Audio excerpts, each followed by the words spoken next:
Conduje durante 12 horas bajo una tormenta de nieve para llegar a Salamanca. En el maletero llevaba regalos envueltos con esmero, un pequeño tesoro de 1.500 euros, cuidadosamente seleccionados para mi familia. Ya les había pagado 40.000 euros de deuda médica sin decirles, imaginando que sería el mejor regalo de Navidad. Esperaba ver sus caras de sorpresa, tal vez incluso de alivio. Pensé que sería el momento perfecto para sentirnos como una familia de verdad otra vez. Pero me equivoqué. Al acercarme a la casa de mis padres, vi las luces parpadeantes del árbol de Navidad a través de la ventana del salón. Las sombras de las figuras se movían, risas apagadas y el tintineo de copas se escuchaban desde dentro. Me acerqué a la puerta, el viento helado cortando mi rostro, y llamé al timbre. Silencio. Llamé de nuevo, un poco más fuerte. Nada. Saqué mi teléfono y envié un mensaje a mi hermana, Clara. Sorpresa. Estoy fuera. Unos segundos después, mi teléfono vibró. Un mensaje. No te pedimos que vinieras. Me quedé helado, pero esta vez no por el viento. Miré de nuevo la puerta, esperando que se abriera, que salieran riendo y diciendo que era una broma. Pero no. Las luces continuaron parpadeando, las sombras se movían, y yo seguía ahí, solo. Llamé a mi madre. Nada. Intenté con mi padre. Directo al buzón de voz. Mi corazón latía rápido, el frío calando hasta los huesos. Miré el camino que me había traído hasta allí, cubierto de nieve, y luego el oscuro cielo de invierno. ¿Realmente habían hecho esto? Después de unos minutos de incertidumbre, subí al coche, las manos temblando mientras encendía el motor. Conduje de regreso por la carretera helada, mis faros iluminando la nieve que caía como agujas de hielo. Pero no volví a Madrid. No todavía. A 20 minutos de allí vivía mi abuela, en un pequeño pueblo en las afueras de Salamanca.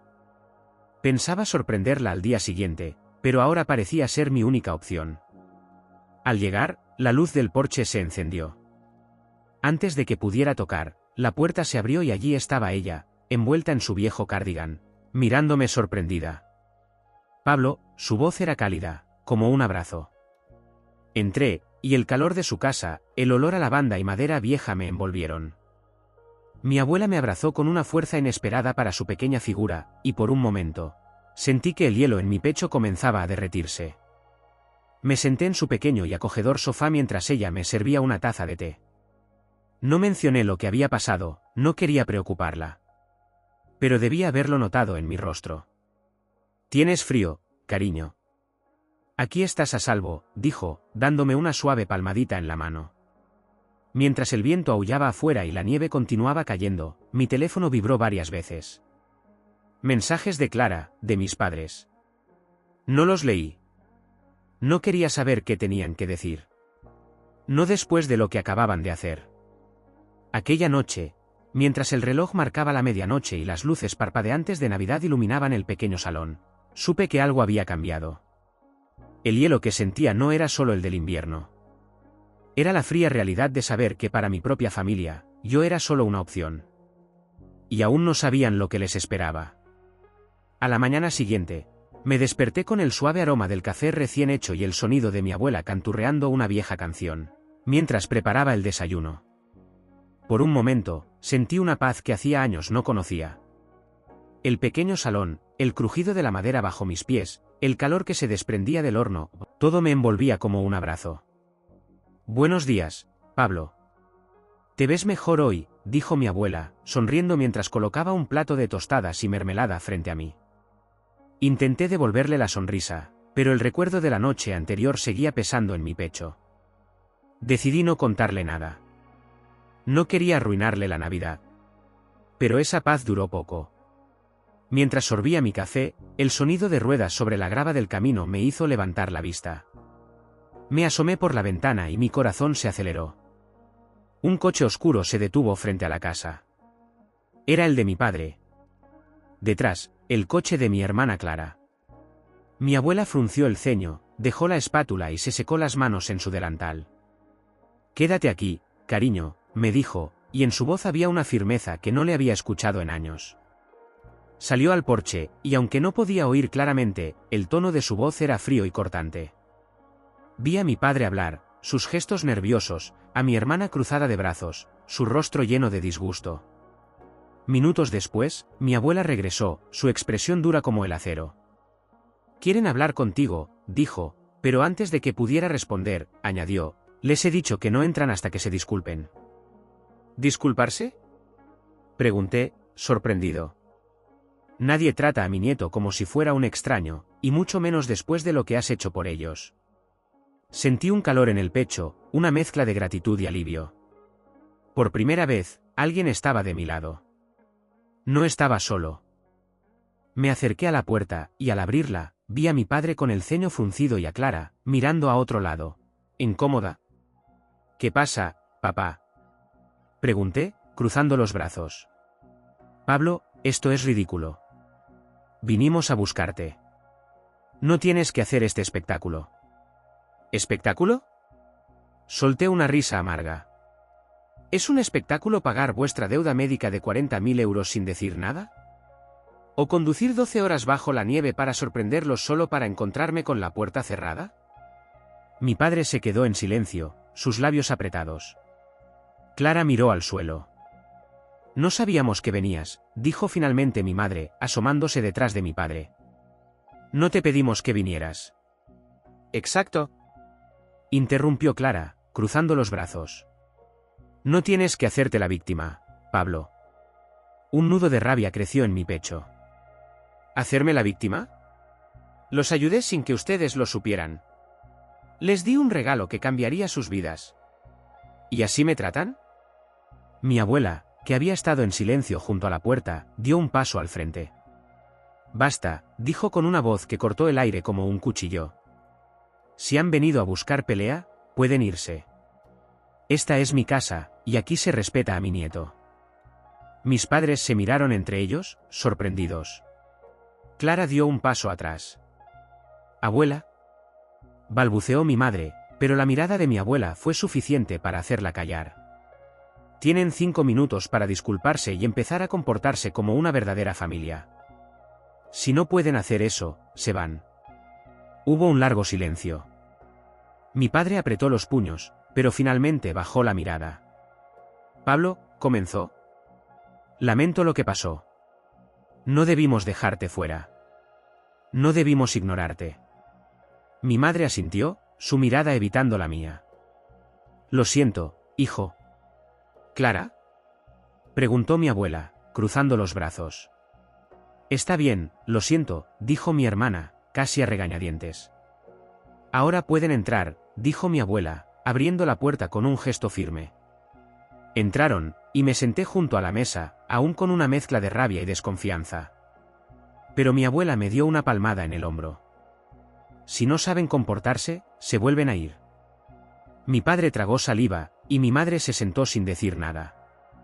Clara se quedó de pie, mirando por la ventana. Yo seguí allí, rodeado por los que decían ser mi familia, pero sintiéndome aún como un extraño. Pero esta vez, al menos, no estaba solo. Mi abuela estaba conmigo. Y eso ya era un comienzo. El silencio en la mesa era pesado, apenas roto por el suave tintineo de las tazas de café y el crepitar del fuego en la chimenea. Mi padre evitaba mi mirada, mi madre se retorcía las manos, y Clara seguía de pie, mirando por la ventana, su rostro pétreo. Mi abuela sirvió más café, su mirada vigilante, como un águila sobre su nido.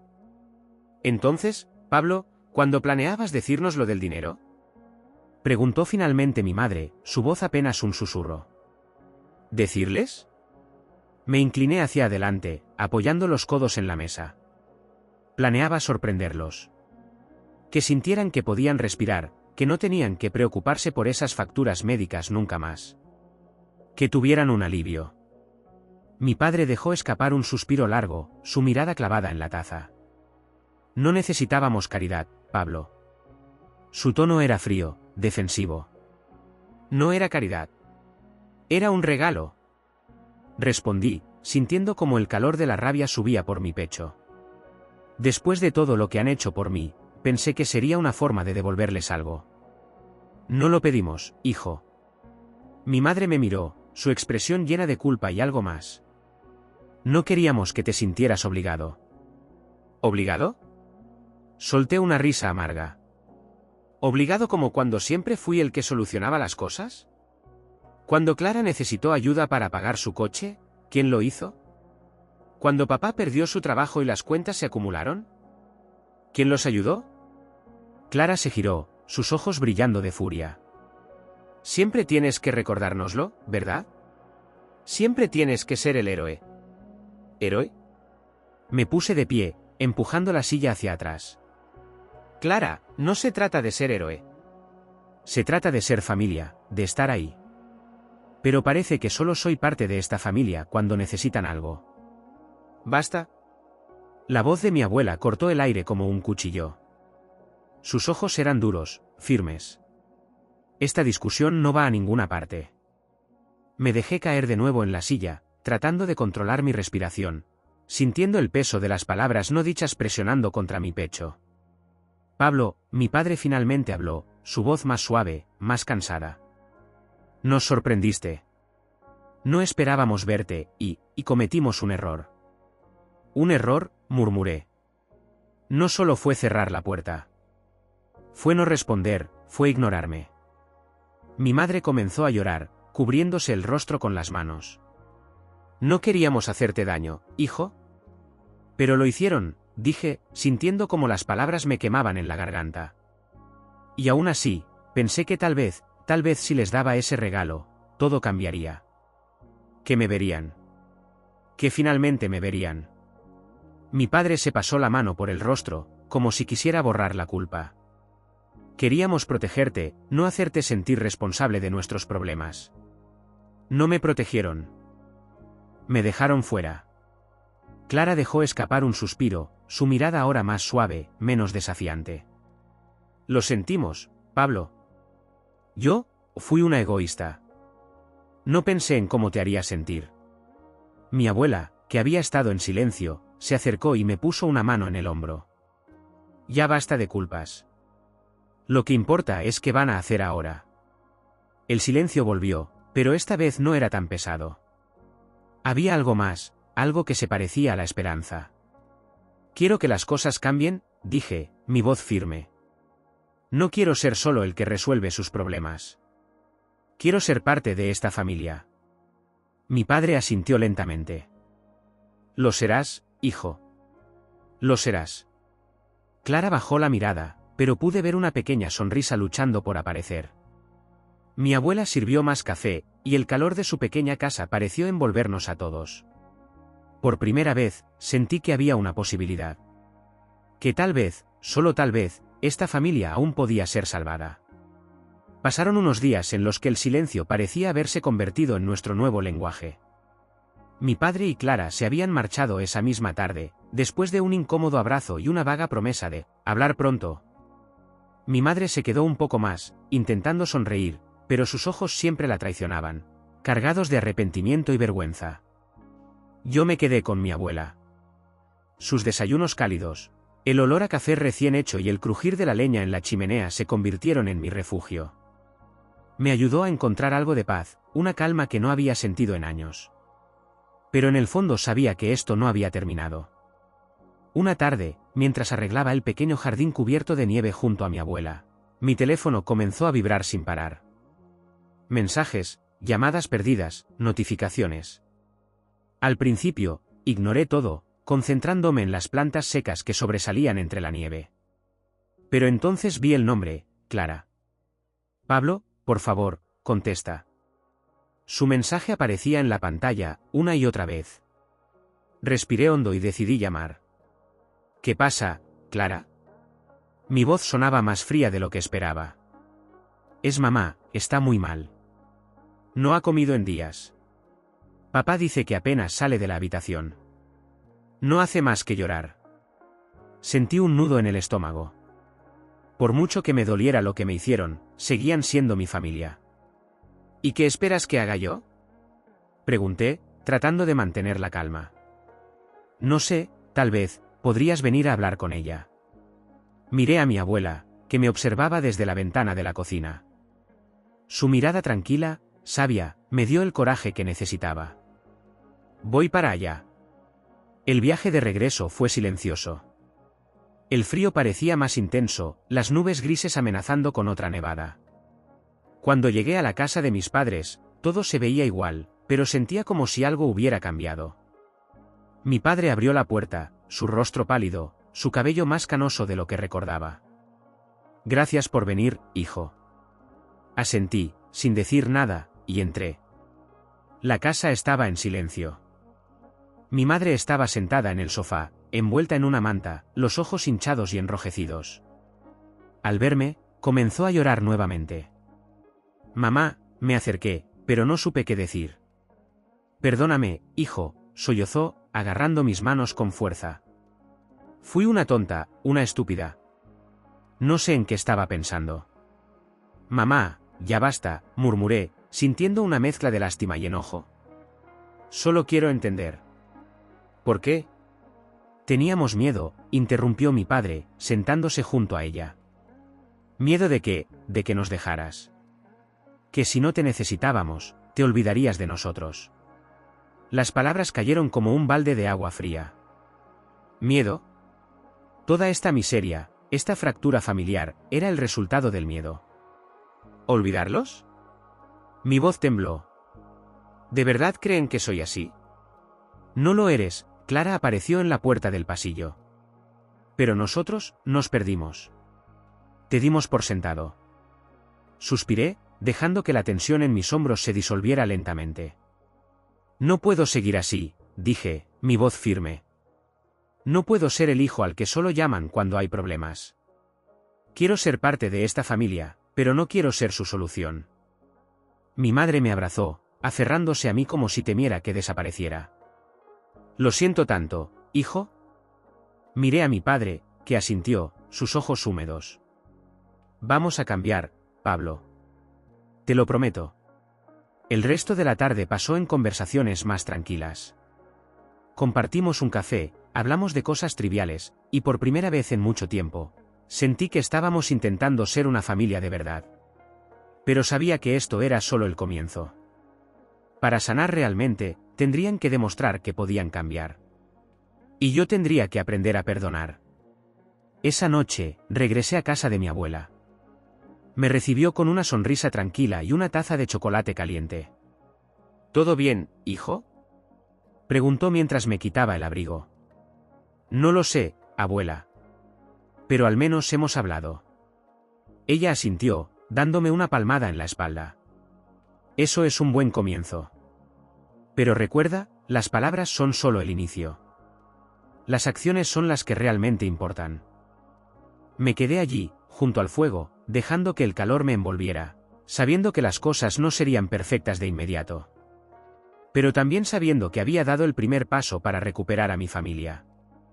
Las semanas que siguieron fueron extrañas.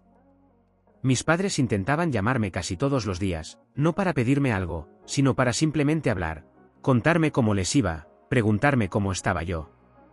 Clara también me enviaba mensajes, intentando recuperar la confianza que habíamos perdido.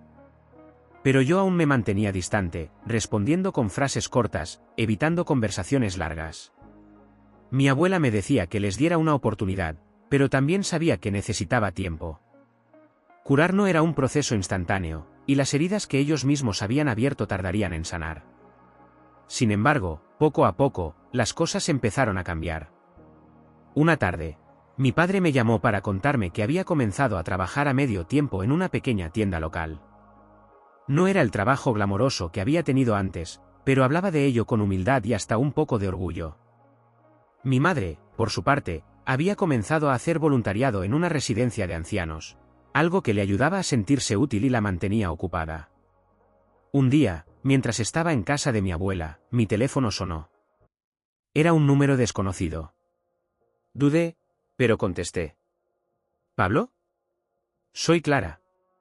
Su voz sonaba nerviosa. Sé que probablemente no quieras escucharme, pero he estado yendo a terapia. Quería que lo supieras. Me quedé en silencio por un momento, sorprendido. Clara, la orgullosa y egoísta Clara, yendo a terapia. Eso es, me alegra escucharlo, Clara. Respondí, y por primera vez en mucho tiempo, no sentí resentimiento hacia ella. Las semanas se convirtieron en meses, y poco a poco, las llamadas dejaron de ser incómodas. Comencé a ver a mis padres ocasionalmente, siempre en lugares públicos, en cafés donde las conversaciones podían ser tranquilas y sin tensiones. Mi padre me hablaba de su trabajo y de cómo había aprendido a valorar cosas simples. Mi madre me contaba sobre los ancianos a los que cuidaba, y cómo le recordaban que la vida era demasiado corta para estar llena de resentimientos. Pero lo que más me sorprendió fue Clara. No solo había continuado su terapia, sino que incluso comenzó a trabajar como asistente en una clínica local. Me dijo que había aprendido a verse a sí misma de una manera más honesta, que entendía el daño que había hecho, no solo a mí, sino a ella misma. Un día, me llamó y me dijo que había algo que necesitaba mostrarme. Dudé, pero acepté. Nos encontramos en un pequeño parque, donde me entregó un sobre. «Esto es para ti», dijo, mirándome a los ojos. «Sé que el dinero no puede arreglar lo que pasó, pero es lo mínimo que puedo hacer». Abrí el sobre y encontré un cheque. No era una fortuna, pero era una cantidad considerable. «¿De dónde sacaste esto?», pregunté, incrédulo. «He estado ahorrando. Trabajando más horas, dejando de gastar en cosas inútiles. Quiero hacer las cosas bien, Pablo». Me quedé en silencio, sosteniendo el sobre. No era solo el dinero. Era la prueba de que Clara realmente estaba intentando cambiar. Esa noche, mientras cenábamos en casa de mi abuela, le conté lo que había pasado. Ella sonrió, sirviéndome un poco más de sopa. «Las personas cambian, hijo. A veces necesitan perderlo todo para entender lo que realmente importa». Miré el fuego parpadeante en la chimenea, sintiendo una calidez que no había sentido en mucho tiempo. Mi familia no era perfecta. Habíamos cometido errores, habíamos herido y sido heridos. Pero también habíamos encontrado una forma de reconstruirnos. Unos meses después, decidí invitarlos a todos a cenar en casa de mi abuela. Ella, encantada, cocinó su famoso guiso, y la pequeña sala se llenó de risas y conversaciones. Mi padre habló de su nuevo trabajo, mi madre de sus historias en la residencia, y Clara incluso hizo una broma que nos hizo reír a todos. Mientras los observaba, rodeados del calor y la luz tenue del comedor, sentí algo que hacía mucho no sentía: paz. No éramos la familia perfecta, nunca lo seríamos. Pero éramos una familia. Una que había aprendido, de la manera más difícil, el valor del perdón y la importancia de estar unidos. Y esta vez, sabía que ese lazo era más fuerte que nunca.